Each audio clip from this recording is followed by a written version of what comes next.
あ、こんにちは。お疲れです。あ、お疲れです。達也さん、いやー、ちょっと今日はね、残儀をちょっとご教授願いたいんですけども。やっとるらしいじゃないですか、結構。ちょっと3日やって、うん。配信で。はいはいはい配信外でも割とやってます。配信会でやってるのやばいね。配信外でも残儀やってます。でなるほど。結構研究もしてるんですけど、はいはいはいはやっぱちょっとむずいっすい。ね。なるほど。てか、変わったじゃないですか、残儀、今あ回。はいはいはい。どうですか実際強化されてます？まあもちろん基本的に単純強化なんだけど、でも言うてほとんど変わってないなっていうのが、俺の見解では、ほとんど変わってないって言うとあれだけど、本質は変わってないなっていう感じだよね。まあ変わってないですよね。あんまりうんOD ダブラリ2回転とかも、そんなに狙うとこがなんか、いまいち。そうなのよ。ただ、補正が、軽いところで打てると、結構高火力だから、もうね、うまなるく、こういうところなんか狙えたらいいんだよなっていうのがあるんだけど、なんかね、やっはいはいはい。てる感じあんま体感そのチャンスが来なくて。そう、だうんから、ちょっと活かしていきたいんだけどね、そこら辺をね。結構ランクもやってるとやっぱ、結構龍剣とかに結構負けちゃって、はいはいはいはい。それでちょっとポイントが伸ばせないなっていう。なるほどですよ。じゃあ、ポイントを伸ばすというところにちょっとアジャストしていくっていうね。とりあえずレジェンドに行きたくて、はいはいはい。で、1900ぐらいまで行くんですけど、うん。レジェンドに行けてないっていうなるほど。感じなんで、どうしようかな。ちょっとじゃあ、見てもらおうかな。確かにどうしようかね。ちょっと、一旦まずはちょっと作戦会議しようか。やっぱセットプレーとかそういうのっすか？まあそうだね。例えば。これよく決まるようだね。ああ、それ大事っすね。言うたら。それはめっちゃ大事っすね。てかもうそれだけでいいまでありますね。そうなんだよ。レジェンド行くだけやったら。まあ、レアキャラってか、なんつうのかな、こう正統派キャラじゃないところっていうのは、やっぱり、正統派じゃないようなところの戦い方も結構大事というか、まあ、そうっすよね。これ決まるよから自分で展開作っていくっていうのもまた、警戒するんやったらみたいな。そう。はいはい。ああ、まあ確かにね。うんいや、それ大事だな。あと、立ち回りもやっぱむずいっすよね。やっぱ、まあ、下がっていく相手を追うっていうのは残業の立ち回りの主流だと思うんですけど、やっぱりこう、追っていく過程で読み合いしていかなきゃダメじゃないですか。やっぱあれが、やっぱこう、ちゃんとチュンリー使ってると一瞬で相手に追いつくから、そうだね。結構その踏み込み、いきなりこう、下がってくる相手に踏み込んでいけるんですけど、なんか残儀って踏み込めないじゃないですか。あんまり。そこもなんかむずいなっていうのが多いですね。残儀使ってると、差し合いが。だから今の話っていうのは結局やっぱこの距離でいても残儀ってやることもうほぼないに等しいから、やっぱこれぐらいの距離に行くことを本当にもう最重要に考えるみたいなね。だから行けなくないですか？だからこんな感じでやられて、行こうとし、前に歩いたところにこう差し込まれてダッシュに来たりとか、っていう展開になって結構触れねえなっていう時間がやっぱ、長くなっちゃって、どっかで被弾しちゃうみたいながやっぱ結構多いっすね。立ち回りに関してはやっぱこっちの方が図体がでかいから、技当てやすいのは絶対こっちだと思ってて、ただやっぱ中足ラッシュで一気に運ばれるみたいな。やっぱそこのキャンセルラッシュの期待値はやっぱり、があるから、結構やっぱ一回引っ掛けられると、向こうの流れになっちゃうっていうのがある。なるほど。ああ、でも当てやすいって感覚なんですね。そう、だから、まあ、これを一発当てるとか、これ一発当てるとか。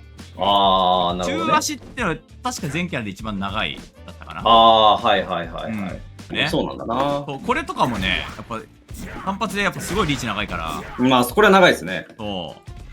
あ、でも技当てやすいって感覚俺マジないな、残儀。なんか、一発一発を結構。鉄でっていう。そうだね。まあでも積み上げてくキャラなのよね。まあそうですね。そうですね。ペチペチ当てていって、って感じですよね。そう。で、相手が黙らしたところに、なんかちょっと本命の動きをこう狙っていくみたいなね。ローキックキャンセルラッシュはこれめちゃくちゃ強いね。これ強いですよね。そう。結構昇竜拳にやっぱやられちゃうと直二択はできないんだけど、昇竜拳ないキャラには、もうべらぼうに強い、この動きは。昇竜拳あるキャラに一応、これでレンガになるじゃないですか。そう。で、この後のタックでもあんま強くないですよね。5分ですかこれ。いや、一応プラ1で、あ、1か。そう。では、普通に、打撃とスクリューの2択はかかるんだけど、まあ、気持ちよく、ここはじゃんけんできるところにはなってないて感じかな。まあそうですね。しかもその、プラス1で2択って、何します？スクリューが一応打撃策は俺結構これが本命。単発確認できるから。でもこれ4フレで暴れられてたらどっちも負けちゃいません？一応そうなんだけど、だからそこはね、キャンセル、まあ小技展開、こうやってこういう展開だったりとかでするとやっぱ打撃勝つから、そう厳密にはねここプラ1でラッシュで伸ばすってことですか、その小技展開っていうのは。なんかザンギやっぱその、2択の小回りが、その 30P と、まあ、スクリュー、プラスに取れたらスクリューが暴れ潰しになるから、そこから、まあ、30P がタクになるんですけど、ビユーリの時になんか、タクなくねっていう。そう。ここは、だからビユーリってかね、プライチはね、だから一応、ここのプライチは本当に弱いんだけど、ただ、現状、ここで4フレ打ってくる人、ほとんどいないし、展開も早いから、まあまあ確かにね。そう、これってだって昇竜拳やってくる相手に対策してるようなところあるから、向こう結構昇竜拳意識してるところで、ここに対して4フレ打つなんてなかなかできないと思うっていうのもまあまあ現状確かにそうですね。そう。なるほどなるほど。じゃあ割と展開重視でこういったりとか、そうそうそうそう。はいはいはい。なるほどなるほど。展開重視は結構、展開重視っていうのも結構大事な考え方なんだよね。タクをね、全部揃えようとするとね、結構やっぱ穴があるって言うとあれだけど、穴ありますよね。そう、これに対してどうすんのっていう時に、そう、やっぱなかなかね、こういい回答は、こう気持ちいい回答がね、こう出しづらいから結構ね、打撃策がちょっと難しいみたいな風にこう言われやすいんだけど、でもそれも相手の受け方次第で、相手の受けが本当にそれができてたらそうなるって話だから。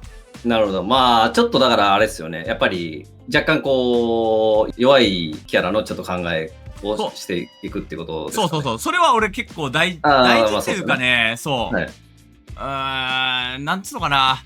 こう、相手がちゃんと、お前はどんだけ残機対策してるんじゃいっていうのをちゃんとやる。ちゃんとふるいにかけていくことが大事。そう。でも、そこは実践力だと思って。まあそうです。やっぱ実践力大事ですよね。そう。理論値をカバーできるみたいなね。なるほど。やっぱ実践、相手をよく見て、実践値をちゃんと出していくっていうのが大事。そうだね。そうすると、相手が、でも言うてやっぱ残機をね、完璧対策してる人なんていないっていうか、やっぱまあ、それはそうですね。レアキャラだからこそ、やっぱ対策されづらいっていうのもあるわけだから、そう、やっぱりでも、やっぱ対戦内容もね、結構それに取っていく部分も、まああるかなっていう。なるほど、なるほど。そういう意味でやっぱいろんなこと使っていくのが大事ってことですよ。